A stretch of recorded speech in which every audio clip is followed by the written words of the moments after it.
Ever get that feeling like you're searching for some big overarching meaning to life and you Mm. just keep hitting a wall? Yeah, that's a pretty common human thing, I think. Totally. But what if that, that lack of a prepackaged meaning wasn't actually a bad thing? Right. What if it was something else? Exactly. So today we're diving into this really fascinating idea called affirmative nihilism, based on some really thought-provoking text you shared. Hmm. It's a perspective that totally flips the script on the whole search for life's purpose, doesn't it? It really does. What's so compelling about it, I think, is that it takes the core idea of nihilism.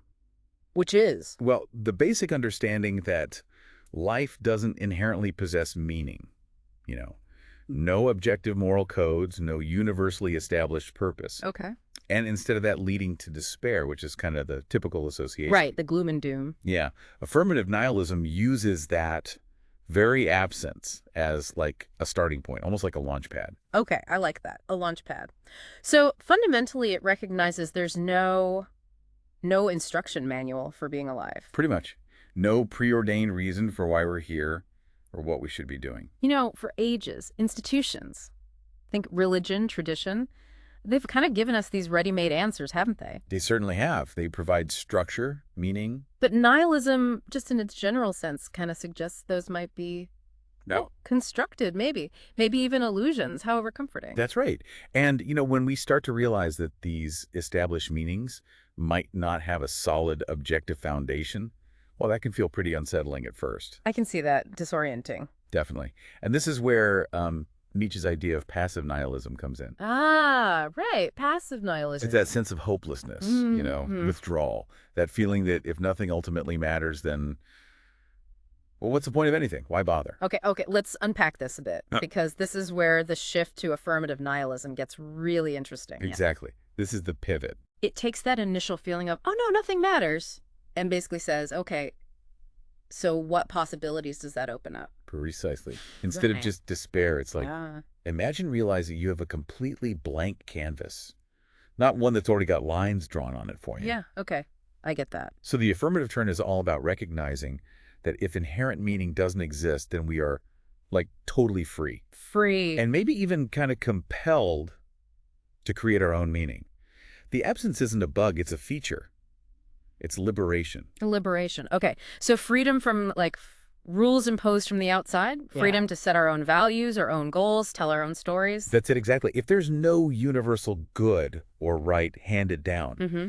then we have the power, maybe even the responsibility, you could say, to figure out what holds value for us, individually, maybe even collectively. Wow. Okay. That's a pretty significant shift in thinking, isn't it? It really is. And think about it on a bigger scale, like society. Okay. You can see how this idea could challenge, say, oppressive systems or really rigid belief structures. How so? Well, if those systems base their authority on some kind of fundamental truth, Yeah. like divine right or historical destiny or whatever, Right. and that truth might not actually be objectively real, then the foundation of their power starts to look a bit shaky. I see. So if a regime says, our laws are divinely mandated, and you're like, well, where's the objective proof of that divine bit? Exactly. Affirmative nihilism questions that very foundation. It opens up space for dissent, for alternative ways of thinking and living. And this connects to Nietzsche again, right, with the Übermensch. Yes, direct. It's not about flying or laser eyes. No, definitely not the comic book version. Yeah. It's more about an individual who fully embraces this lack of absolute truth Okay. and lives creatively, powerfully, without needing those external prompts. They've moved beyond needing validation from God or tradition or anything else outside themselves. So they become the source of their own values. Precisely. They create them and live by them authentically. They don't mourn the lack of inherent meaning. They sort of build on top of it. Okay, so let's make this practical.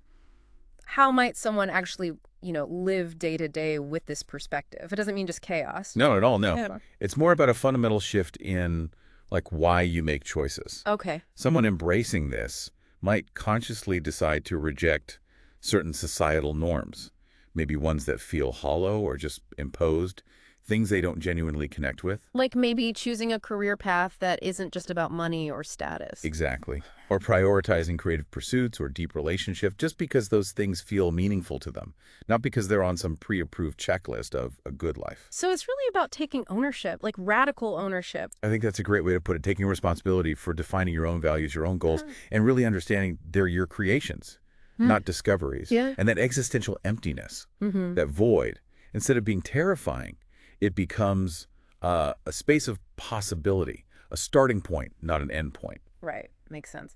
And you mentioned this way of thinking has echoes in other areas too, like philosophy, culture. Oh, yeah, definitely. It's fascinating how these themes pop up all over. You absolutely see it in existentialists. Like Sartre, Camus. Exactly.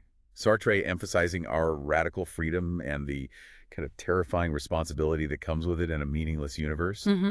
And Camus exploring the sheer absurdity of existence, but finding meaning in the revolt against it. And postmodernism too, you said. Yeah, I mean, postmodern culture is often characterized by irony, self-awareness, questioning those big overarching stories. That fits right in. It makes you think about so much art and media, actually. Totally. Like absurdist comedy often plays with the lack of inherent logic in things, but it does it in a way that's funny, maybe even liberating, not just bleak. Yeah, yeah. And existential films. You know, characters adrift, having to figure things out for themselves, forge their own meaning. You even mentioned mindfulness and Zen Buddhism. How does that connect? Seems a bit different. Well, the language is different, for sure. But there's a kind of shared ground in accepting reality as it is, without needing to impose fixed interpretations or demand inherent meaning. Okay. Both mindfulness and Zen often emphasize experiencing the present, recognizing impermanence, the lack of a fixed self or essence. And that recognition, instead of leading to despair, can actually be a path to peace. Right. It's about letting go of the need for those rigid structures of meaning, finding contentment within the flow. Okay, I see the parallel now. That's interesting. Let's get into some of those specific examples you brought up. Rick and Morty, that's like exhibit A for a meaningless multiverse. Oh, absolutely. It's so direct about it. Yeah. Rick Sanchez knows the cosmos is vast and indifferent. Yeah, he never shuts up about it. Right. But despite that, or maybe because of it, he still pursues his own stuff, pleasure, curiosity, even fleeting moments of connection. That quote, what was it? Nobody exists on purpose. Nobody belongs anywhere. Everybody's going to die. Come watch TV. Yeah. That's it. It's so bleak, but also weirdly practical. Like, what else are you going to do? Exactly. It's a stark acknowledgement followed by a very human, if maybe cynical, choice. Find some comfort, some distraction. Then you mentioned The Big Lebowski, which honestly wasn't the first thing I thought of, but now I kind of see it. Yeah, the dude. He sort of embodies this, maybe unconsciously. Life throws utter chaos at him. Constantly. And his response is just to abide. He doesn't try to impose order or find some grand purpose in the madness. He just wants his rug back. Exactly. He finds his peace in the simple things, bowling, White Russians, his routine. It's a kind of surrender, but an active one, a personal philosophy of detachment. There's something liberating about that, just letting go of the need to control everything or make it all make sense. Sure. And then there's BoJack Horseman, which is, well, it's much heavier, emotional. Oh, yeah, definitely. It really digs into fame, success, and the characters realizing none of that automatically equals meaning or happiness. Big surprise. It can be a tough watch sometimes, but you're right. Even when things are incredibly bleak, the characters find these tiny personal reasons to keep going. A friendship, trying to be slightly less awful, just surviving. Exactly. Those small connections, those fleeting goals, they become the self-created anchors in a world that offers no big cosmic anchor. Okay, let's shift to the literature examples. The Myth of Sisyphus. Classic. Foundational, really. Camus looks at Sisyphus's task, pushing that rock forever. Utterly absurd, right? Pointless. Seems like the definition of passive nihilism almost. Initially, yeah. But Camus's genius move is to say, imagine Sisyphus happy. Happy? How? Because Sisyphus is aware of his absurd fate. He owns it. His rebellion, his conscious engagement with the struggle, that becomes his meaning. It's not in the rock reaching the top, it's in the pushing, the awareness, the defiance. So the meaning is in his attitude towards the meaningless task. Precisely. He defines his own relationship to his fate. Then you brought up Dostoevsky's Notes from Underground. You called it an early form of rejecting meaning, but asserting will. Sounds intense. intense. Oh, the Underground Man is quite a character. He basically rejects all rational systems, all attempts to define human beings neatly, Why? to assert his freedom to be irrational, unpredictable, even self-destructive, just to prove he can, that he's not just a cog in some logical machine. So it's a rejection, but maybe not building something positive in its place. It's more about fiercely defending his autonomy, his will, against any external system trying to impose meaning or purpose on him. It's kind of negative freedom, maybe, but freedom nonetheless. Okay. And lastly, Fight Club. Yes. Another one with a, shall we say, forceful approach. Yeah, pretty forceful. The protagonist rebels against what he sees as the emptiness of consumer culture. Meaningless jobs, meaningless stuff, and the methods, the destruction. It's extreme, arguably nihilistic in a more negative sense, but the drive behind it is a desperate search for something authentic. And the chaos. Yeah. It's like trying to tear down the superficial, the meaningless, to find something real underneath. Even if that real is pain or violence, it's a twisted attempt at creation through destruction, trying to forge meaning where none seems to exist. Okay, so all these examples, from comedy to philosophy to gritty novels, they show such different ways people grapple with this absence of inherent meaning. They really do. Which brings us back to that Nietzsche quote. Ah, yes. He who has a why to live can bear almost anyhow. Such a powerful line.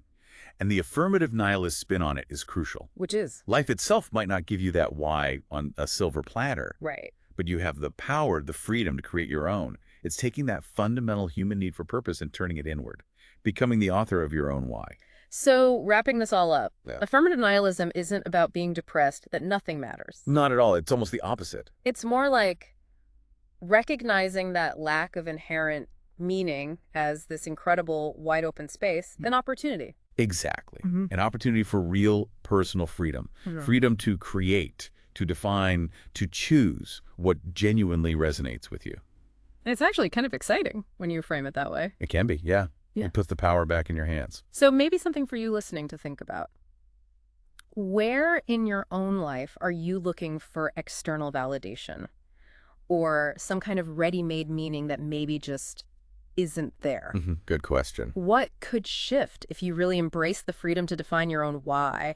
What kind of artist of your own meaning, as you put it earlier, could you become? Yeah. It's not about suddenly having all the answers. Maybe it's more about getting comfortable with the questions, with the open-endedness of it all. Embracing the freedom, that's the core of it.